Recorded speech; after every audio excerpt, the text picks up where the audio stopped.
Hello दोस्तों, कैसे हैं आप सब लोग। उम्मीद करता हूं काफी अच्छे होंगे। तो दोस्तों 2 दिन की बढ़िया छुट्टी के बाद, सैटरडे और संडे की आज की छुट्टी के बाद कल मार्केट वापस ओपन होने वाला है 1 सितंबर मंडे को।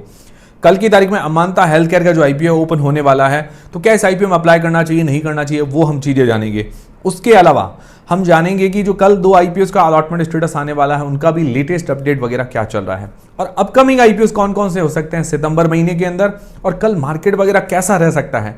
तो सारी चीजें क्लियर करेंगे इस वीडियो के अंदर। तो सबसे पहले अमांता हेल्थ केयर का जो आईपीओ, इस आईपीओ में अप्लाई करने के लिए कल की तारीख में पहला दिन है, ओपन होने वाला है।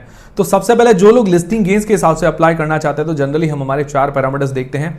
तो अभी पैरामीटर्स का क्या हाल चल रहा है, तो सबसे पहली चीज हम देखते हैं जीएमपी। तो अभी जीएमपी तो अच्छी बता रही है, 20% के आसपास इसकी जीएमपी है।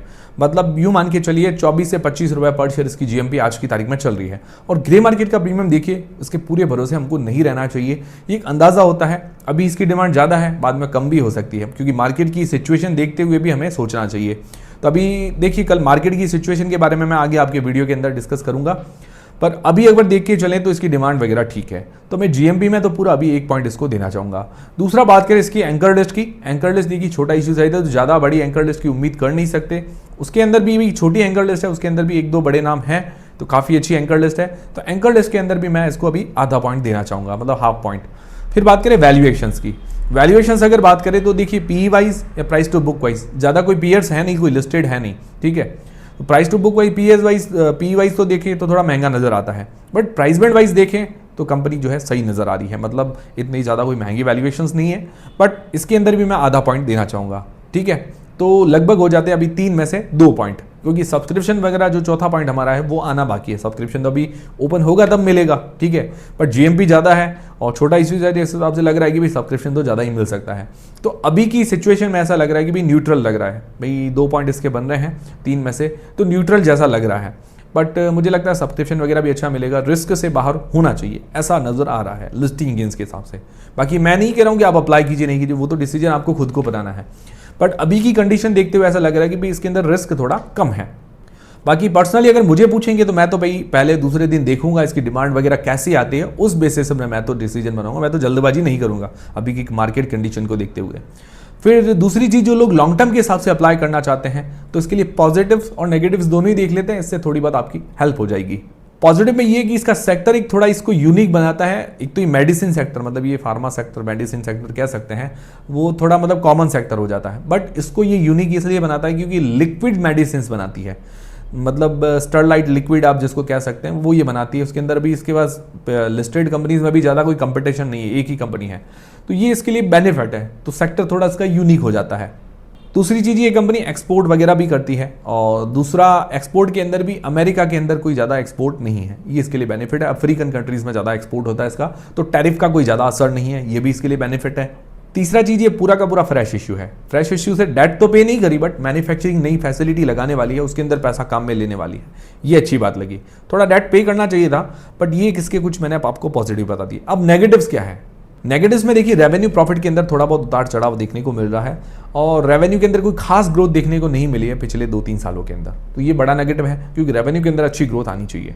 दूसरा बड़ा नेगेटिव है, इसके ऊपर डेट थोड़ा ज़्यादा है। डेट टू इक्विटी रेशियो 2 के आसपास का निकल कर आता है, और आईपीओ के पैसे से कोई भी डेट पे नहीं कर रही है। ये 2 बड़े नेगेटिव्स हैं, मतलब फाइनेंशियली कंपनी जो है कमजोर नजर आ रही है। और वैल्यूएशंस देखें तो वैल्यूएशंस मतलब ओके कह सकते हैं। P wise, price to book wise तो महंगी है, बट आप प्राइस बैंड वाइज ठीक ठाक कह सकते हैं। तो ओवरऑल लॉन्ग टर्म में अगर देखा जाए तो ये 2 रिस्क नजर आ रहे हैं। मतलब फाइनेंशियली कंपनी कमजोर है, अभी इसको अपना मतलब प्रूफ करने के लिए थोड़ा कंपनी को 1-1.5 साल लगेगा। अगर अच्छे रिजल्ट लेके आती है, रेवेन्यू के अंदर अच्छी ग्रोथ लेके आती है, डेट कम करती है, तो कंपनी अच्छी साबित हो सकती है। बुराई नहीं कह रहा हूं मैं भाई, जो रिस्क है वो मैं आपको बता रहा हूं, बट लॉन्ग टर्म के हिसाब से रिस्क तो नजर आ रहे हैं। अब आप लोग क्या सोच रहे हैं भाई, लॉन्ग टर्म के हिसाब से आपको जाना चाहिए नहीं जाना चाहिए, वो मुझे आप कमेंट करके जरूर बता दीजिएगा। पर्सनली अगर आप मुझे पूछेंगे, मुझे तो रिस्क नजर आ रहा है। और दोस्तों आप कोई भी डिसीजन बनाएं, अपनी रिस्क और अपना एनालिसिस लगा के बनाएं। फिर दोस्तों कल 2 आईपीओ है, विक्रांत इंजीनियरिंग का आईपीओ और ऑनलोन हेल्थ केयर का आईपीओ। इन दोनों आईपीओ का अलॉटमेंट स्टेटस आने वाला है, और जैसे ही कुछ अपडेट आता है तो मैं वैसे आपको टेलीग्राम व्हाट्सएप चैनल पर अपडेट कर देता हूं। इसीलिए टेलीग्राम, व्हाट्सएप चैनल, फ्री में डीमेट अकाउंट, इंस्टाग्राम, सबकी लिंक डिस्क्रिप्शन के अंदर है, ज्वाइन करके रख लीजिए, ताकि छोटा मोटा अपडेट जानकारी मिलती रहे, कोई भी अपडेट मिस ना हो। तो सबसे पहले कल विक्रांत इंजीनियरिंग का आईपीओ, जिसकी जीएमपी 20% के आसपास बता रही थी, अभी 5% के आसपास आगे रह गई है। तो इसका जो अलॉटमेंट स्टेटस है कल की तारीख में बिग शेयर की वेबसाइट पर हमें देखने को मिलेगा। ठीक है, कल की तारीख में शाम तक हमें इसका अलॉटमेंट स्टेटस देखने को मिल जाएगा। मैं टेलीग्राम व्हाट्सएप चैनल पर भी अपडेट कर दूंगा, और काफ़ी लोग बहुत एक्टिव रहते हैं तो आपको कमेंट करके भी बता देंगे, कमेंट के अंदर भी आपको जानकारी मिल जाएगी। तो टेंशन करने की तो बिल्कुल ज़रूरत नहीं है, आपको अपडेट तो मिल ही जाएगा। फिर बात करें इसकी जीएमपी की, तो जीएमपी सिर्फ 5% के आसपास ही बता रही है, मतलब ₹5 पर शेयर के आसपास जीएमपी मान के चल सकते हैं। तो डिमांड अभी काफ़ी कम है इसकी। उम्मीद है कि थोड़ी बहुत डिमांड ऊपर होनी चाहिए, क्योंकि मार्केट अगर पॉजिटिव रहता है कुछ मंडे को तो कुछ असर देखने को मिलेगा। फिर दोस्तों एनलॉन हेल्थ केयर का आईपीओ, इसका भी अलॉटमेंट स्टेटस 1 सितंबर को आने वाला है के फिनटेक की वेबसाइट पर। छोटा इशू साइज है, मतलब छोटी कंपनी है, फिर भी के फिनटेक इसका रजिस्ट्रार है, अच्छी बात है। और जीएमपी इसकी लगभग 2% के आसपास चली, ₹2 पर शेयर के आसपास मान के चल सकते हैं। तो इसका भी शाम को के फिनटेक की वेबसाइट पर अलॉटमेंट स्टेटस देखने को मिल जाएगा। और आप में से किन किन लोगों ने दोनों आईपीओज में अप्लाई किया है मुझे कमेंट करके जरूर बताइएगा। पर्सनली मैंने दोनों आईपीओज में अप्लाई नहीं किया, एक मतलब आप विक्रांत इंजीनियरिंग के अंदर कह सकते हैं मैंने 2 लॉट रिटेल कैटेगरी के अंदर अप्लाई किए, मतलब ये न के बराबर ही कह सकते हैं, क्योंकि मैं विक्रांत इंजीनियरिंग में थोड़ा ज़्यादा अप्लाई करने वाला था। मार्केट कंडीशन देखते हुए मैंने थोड़ा रिस्क मैनेजमेंट किया है। फिर दोस्तों अपकमिंग आईपीओज कौन कौन से हो सकते हैं सितंबर महीने के अंदर, तो देखिए सबसे ज़्यादा जो संभावनाएं नजर आ रही है वो है टाटा कैपिटल का आईपीओ, जो सितंबर महीने के अंदर, इसको तो आना ही है भाई, 30 सितंबर से पहले पहले लिस्ट होना ही है, और इसकी डेट भी हमें 2-4 दिन में अनाउंसमेंट होते हुए भी देखने को मिल सकती है। हो सकता है आरएचपी फाइलिंग भी हमें जल्दी ही देखने को मिले। तो टाटा कैपिटल का जो आईपीओ है उसकी सबसे ज़्यादा संभावनाएं हैं सितंबर महीने के अंदर आने की। आपको क्या लगता है कौन सी डेट को ये आईपीओ आएगा? मुझे तो ऐसा लग रहा है कि भाई 15 से लेकर 20 की सितंबर की जो डेट है उसी के आसपास देखने को मिलना चाहिए। फिर देखते हैं आगे क्या होता है, कंपनी क्या डिसाइड करती है, लाना है नहीं लाना है, या थोड़ा और डिले करना है। तो हो सकता है डिले करना है तो इनको आरबीआई से परमिशन भी लेनी पड़ेगी, क्योंकि आरबीआई ने 30 सितंबर की डेडलाइन इनको दी है कि यहाँ तक आपको लिस्ट करवाना है। अब ये क्या करते हैं क्या नहीं करते वो कंपनी पर ही डिपेंड करेगा, बट मुझे लगता है आईपीओ आ जाएगा, ज़्यादा देरी अब मुझे नहीं लगता कि होगी। और ये आईपीओ आएगा तो इंडिया का सबसे बड़ा एनबीएफसी सेक्टर का आईपीओ होगा, ये चीज़ आप ध्यान में रखिएगा। और मतलब चर्चा के अंदर तो रहेगा ही आईपीओ। शेयर होल्डर कोटा अभी तक तो कुछ भी अनाउंसमेंट नहीं है इसके अंदर, ठीक है, और चर्चाएं ज़्यादा रहेगी। अब देखते हैं प्राइस बिन मार्केट लॉट कैसा आता है, जीएमपी वगैरह कैसी होती है वो बाद में ही पता चलेगा, ठीक है। तो इसकी सबसे प्रबल संभावना है।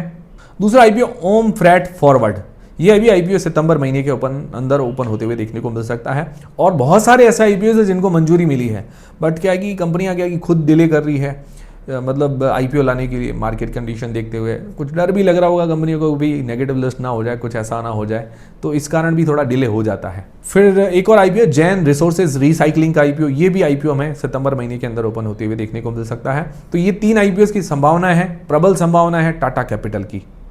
फिर दोस्तों बात करें मार्केट की, कल मार्केट कैसा रह सकता है, तो आज एससीओ समिट भी होगी, चाइना के अंदर जाके आए पीएम मोदी, और कल और भी मीटिंग है, 1 सितंबर तक मीटिंग चलेगी, और भी कुछ अनाउंसमेंट होने वाली है इसके अंदर। कैलाश मानसरोवर यात्रा भी अब वापस शुरू करने वाले हैं, और डायरेक्ट फ्लाइट नहीं थी अभी चाइना के लिए, अभी डायरेक्ट फ्लाइट भी शुरू होने वाली है इंडिया और चाइना के बीच में, ये भी काफ़ी अच्छी बात होगी, जिससे थोड़ा क्या है कि जो टूरिस्ट वाले भी और बिजनेस वाले भी लोग आसानी से आ जा पाएंगे, ठीक है, ये चीज़ तो हो गई।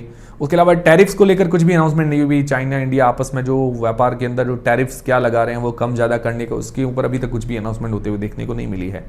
बाकी देखिए रशिया चाइना भी इंडिया ने मीटिंग की है, इससे ट्रंप थोड़ा ज़रूर घबरा गए होंगे, और यूरोप के जो देश हैं वो भी थोड़े घबरा गए होंगे। इससे कुछ रिजल्ट्स भी आएंगे, कल 1 सितंबर है, 2 दिन तो मीटिंग चलेगी, और भी कुछ अच्छे रिजल्ट्स भी सामने आते हुए देखने को मिलेंगे, इससे भी कुछ मार्केट पॉजिटिव हो सकता है।